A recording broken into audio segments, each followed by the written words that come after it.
Hello दोस्तों, कैसे हैं आप। दोस्तों एक बार फिर आपका स्वागत है आपके अपने YouTube channel learn with KD पर। दोस्तों आज की इस वीडियो में हम आपके लिए लेकर आए हैं गवर्नर जनरल और वायसराय से संबंधित एनसीईआरटी इतिहास की किताब के बहुत ही महत्वपूर्ण प्रश्न। तो दोस्तों देर किस बात की, आइए बढ़ते हैं पहले प्रश्न की ओर। हमारा पहला प्रश्न है, भारत का प्रथम भारतीय गवर्नर जनरल कौन था। दोस्तों प्रश्न कह रहा है प्रथम भारतीय गवर्नर जनरल। तो दोस्तों सही जवाब हो जाएगा ऑप्शन बी, सी राजगोपालाचारी। दोस्तों चक्रवर्ती राजगोपालाचारी राजा जी के नाम से भी जाने जाते थे। वे स्वतंत्र भारत के द्वितीय गवर्नर जनरल एवं प्रथम भारतीय गवर्नर जनरल थे। वे दक्षिण भारत में कांग्रेस के प्रमुख नेता थे। वर्ष 1937 में हुए प्रांतीय चुनावों में वे मद्रास प्रांत के प्रधानमंत्री चुने गए थे। स्वतंत्र भारत के प्रथम गवर्नर जनरल लॉर्ड माउंटबेटन थे। हमारा अगला प्रश्न है, बंगाल का प्रथम गवर्नर जनरल कौन था। बंगाल का प्रथम गवर्नर जनरल कौन था। तो दोस्तों सही जवाब हो जाएगा ऑप्शन बी, वारेन हेस्टिंग्स। दोस्तों 1773 ईस्वी के रेगुलेटिंग एक्ट के अनुसार भारत में ईस्ट इंडिया कंपनी के अंतर्गत बंगाल का प्रथम गवर्नर जनरल वारेन हेस्टिंग्स को नियुक्त किया गया। उसने 1772 ईस्वी में कोर्ट ऑफ डायरेक्टर्स के आदेशानुसार बंगाल में द्वैध शासन की समाप्ति की घोषणा की और सरकारी खजाने का स्थानांतरण मुर्शिदाबाद से कलकत्ता कर दिया। हमारा अगला प्रश्न है, सबसे अधिक समय तक भारत का वायसराय कौन था। तो दोस्तों सही जवाब हो जाएगा ऑप्शन ए, लॉर्ड कर्जन। दोस्तों उपर्युक्त वायसरायों में से सर्वाधिक समय तक लॉर्ड कर्जन का कार्यकाल 1899 से 1905 ईस्वी तक रहा। यह भारत का सर्वाधिक अलोकप्रिय वायसराय था। इसी के कार्यकाल में बंगाल का विभाजन वर्ष 1905 ईस्वी हुआ था। कर्जन ने एक सिंचाई आयोग तथा पुलिस आयोग का भी गठन किया था। रेलवे का सर्वाधिक विकास भी इसी के काल में हुआ। भारत में सर्वाधिक समय तक रहने वाला वायसराय लॉर्ड लिनलिथिगो 1936 से 1944 ईस्वी तक था। दोस्तों वीडियो को लाइक करें, शेयर करें और चैनल को सब्सक्राइब जरूर करें।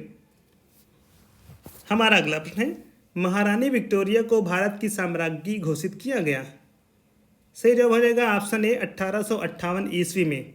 दोस्तों महारानी विक्टोरिया को भारत की साम्राज्ञी 1858 ईस्वी में घोषित किया गया। 1 जनवरी 1877 ईस्वी में आयोजित किए गए दिल्ली दरबार में इन्हें कैसरे हिंद एम्पेरर ऑफ इंडिया की उपाधि प्रदान की गई।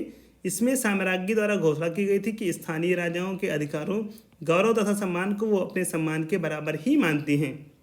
हमारा अगला प्रश्न है, भारत का अंतिम वायसराय कौन था। तो सही जवाब हो जाएगा ऑप्शन बी, लॉर्ड माउंटबेटन। दोस्तों भारत का अंतिम वायसराय लॉर्ड माउंटबेटन था। उसके शासनकाल में 4 जुलाई 1947 ईस्वी को ब्रिटिश संसद में एटली द्वारा भारतीय स्वतंत्रता विधेयक प्रस्तुत किया गया।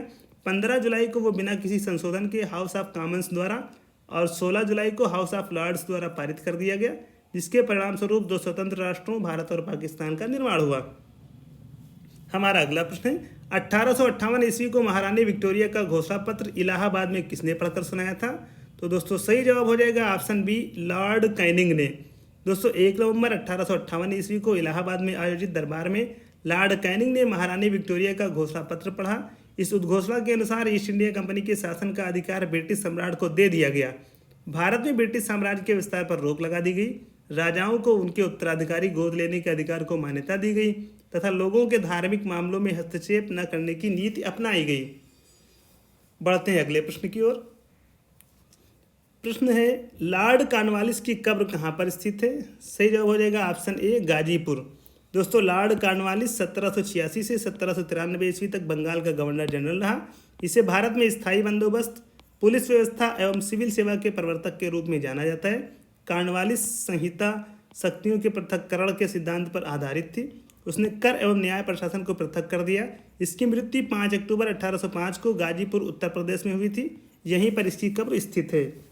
हमारा अगला प्रश्न है, किस कंपनी ने सर्वप्रथम भारत में रेल यात्रा प्रारंभ की। सही जवाब हो जाएगा option B, great Indian peninsula railway. दोस्तों भारत में सर्वप्रथम रेल 16 अप्रैल 1853 मुंबई के बोरी बंदर स्टेशन आधुनिक शिवाजी टर्मिनल से थाड़े के मध्य चलाई गई। इस रेल यात्रा का प्रारंभ एवं प्रबंधन ग्रेट इंडियन पेनिनसुला रेलवे द्वारा किया गया था। रेलवे के निर्माण और विकास के लिए निजी कंपनी को मुफ्त भूमि दी गई और उनके द्वारा लगाई गई पूंजी पर 5% ब्याज दिया गया। लॉर्ड डलहौजी 1848 से 1856 ईस्वी के कार्यकाल में भारत में रेलवे, विद्युत तार, डाक सुधार एवं चार्ल्स वुड का डिस्पैच, उच्च शिक्षा लागू हुआ। हमारा अगला प्रश्न है, जब नेपोलियन की शक्ति के सामने यूरोप में साम्राज्य धराशायी हो रहे थे तब किस गवर्नर जनरल ने भारत में ब्रिटिश पताका फहराए रखी? तो दोस्तों इसका सही जवाब हो जाएगा ऑप्शन सी, लॉर्ड वेलेजली ने। दोस्तों 1797 ईस्वी में लॉर्ड वेलेजली भारत की ओर अग्रसर हुआ। भारत में सहायक संधि का प्रयोग लॉर्ड वेलेजली द्वारा किया गया, जिसका उद्देश्य ब्रिटिशों के प्रभुत्व को स्थापित करना था। वेलेजली ने 1799 ईस्वी में मेहंदी हसन को तथा 1800 ईस्वी में जॉन मेलकम को बहुमूल्य उपहारों के साथ ईरान के शाह के दरबार में भेजा। 1800 ईस्वी में नेपोलियन के आक्रमण को रोकने के लिए जनरल बेयर्ड के अधीन एक सेना मिस्र भेजी गई, किंतु इससे पूर्व ही नेपोलियन आत्मसमर्पण कर चुका था, अतः यह सेना वापस लौट आई। हमारा अगला प्रश्न है, किस वायसराय की हत्या अंडमान एवं निकोबार द्वीप समूह में जब वे भ्रमण पर थे एक दंडित अपराधी द्वारा की गई थी? तो दोस्तों सही जवाब हो जाएगा ऑप्शन सी, लॉर्ड मेयो। दोस्तों लॉर्ड मेयो एकमात्र ऐसा वायसराय था जिसकी हत्या उसके कार्यकाल के दौरान एक अफगानी शेर अली वर्ष 1872 में अंडमान निकोबार द्वीप में की गई। इसके कार्यकाल में कृषि विभाग 1872 ईस्वी की स्थापना की गई एवं भारत की प्रथम जनगणना 1872 ईस्वी में इसकी शुरुआत हुई थी। लॉर्ड मेयो के समय में भारत की प्रथम जनगणना शुरू हुई। दोस्तों वीडियो को लाइक करें, शेयर करें और चैनल को सब्सक्राइब करना बिल्कुल भी ना भूलें। हमारा अगला प्रश्न है, आंग्ल नेपाल युद्ध किसके शासनकाल में हुआ था? सही जवाब हो जाएगा ऑप्शन बी, लॉर्ड हेस्टिंग्स।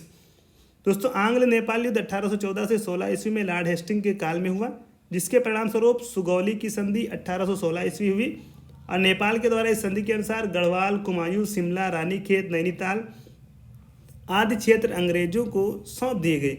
इसका सबसे बड़ा लाभ गोरखों का अंग्रेजी सेना में भर्ती होना था।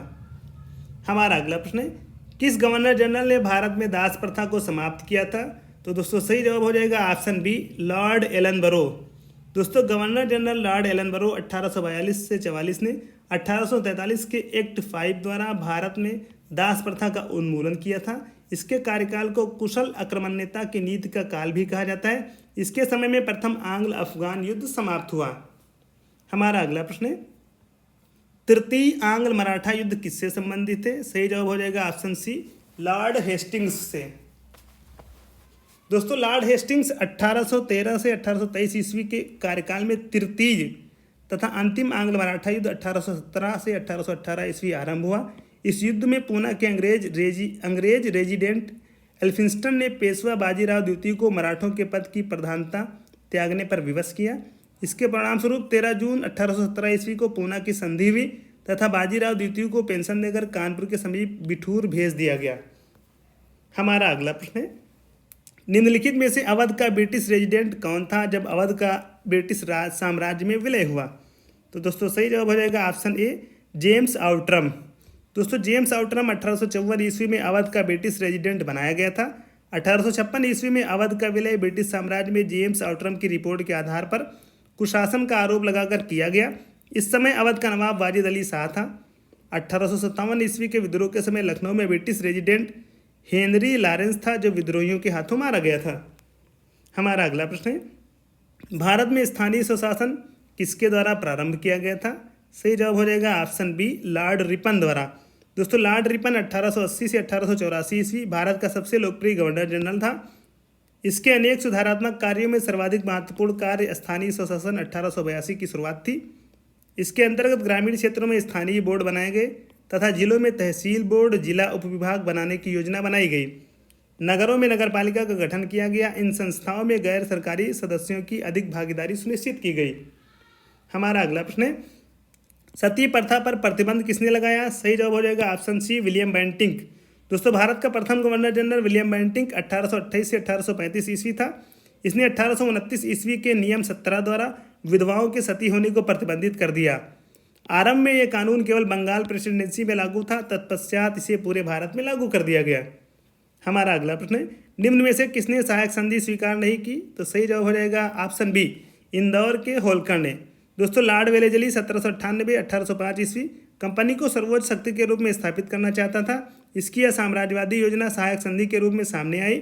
इसके अंतर्गत जिन रियासतों से संधि की जाती थी वे रियासतें ब्रिटिश मध्यस्थता से अपनी विदेशी एवं सैन्य नीति का संचालन नहीं कर सकती थी। इंदौर के होलकर द्वारा सहायक संधि स्वीकार नहीं की गई थी। दोस्तों वीडियो को लाइक, शेयर और चैनल को सब्सक्राइब जरूर करें। हमारा अगला प्रश्न है, ब्रिटिश भारत की राजधानी के कलकत्ता से दिल्ली स्थानांतरण किसके शासनकाल में हुआ था? सही जवाब हो जाएगा ऑप्शन बी, लॉर्ड हार्डिंग। दोस्तों लॉर्ड हार्डिंग 1910 ईस्वी में भारत के वायसराय बने। हार्डिंग के समय 1911 में जॉर्ज पंचम के आगमन पर दिल्ली दरबार का आयोजन किया गया।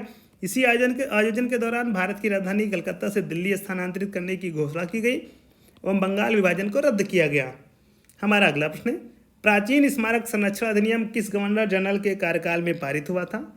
प्राचीन स्मारक संरक्षण अधिनियम किस गवर्नर जनरल के कार्यकाल में पारित हुआ?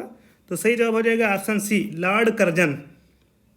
दोस्तों इसने वर्ष 1899 में सर एंटोनी मैकडोनाल्ड की अध्यक्षता में एक अकाल आयोग, वर्ष 1901 में सर कॉलिन मानक्रीफ की अध्यक्षता में सिंचाई आयोग तथा 1902 में सर एंड्रयू फेजर की अध्यक्षता में एक पुलिस आयोग का गठन किया। इसी के शासनकाल में सहकारी उदार समिति अधिनियम 1902 ईस्वी पारित किया गया तथा वर्ष 1905 ईस्वी में बंगाल का विभाजन हुआ। हमारा अगला प्रश्न है, वर्ष 1802 ईस्वी की बसीन की संधि, ट्रीटी ऑफ बसीन पर हस्ताक्षर किसके मध्य हुए थे? बसीन की संधि किस किस के मध्य हुई? तो दोस्तों सही जवाब हो जाएगा ऑप्शन बी, अंग्रेजों तथा बाजीराव द्वितीय। दोस्तों पेशवा बाजीराव द्वितीय और अंग्रेजों के मध्य 31 दिसंबर 1802 ईस्वी को बसीन की संधि संपन्न हुई। इस सहायक संधि के तहत पेशवा बाजीराव द्वितीय द्वारा ब्रिटिश रेजिडेंट रखना एवं 26 लाख रुपए अंग्रेजों को देना स्वीकार किया गया।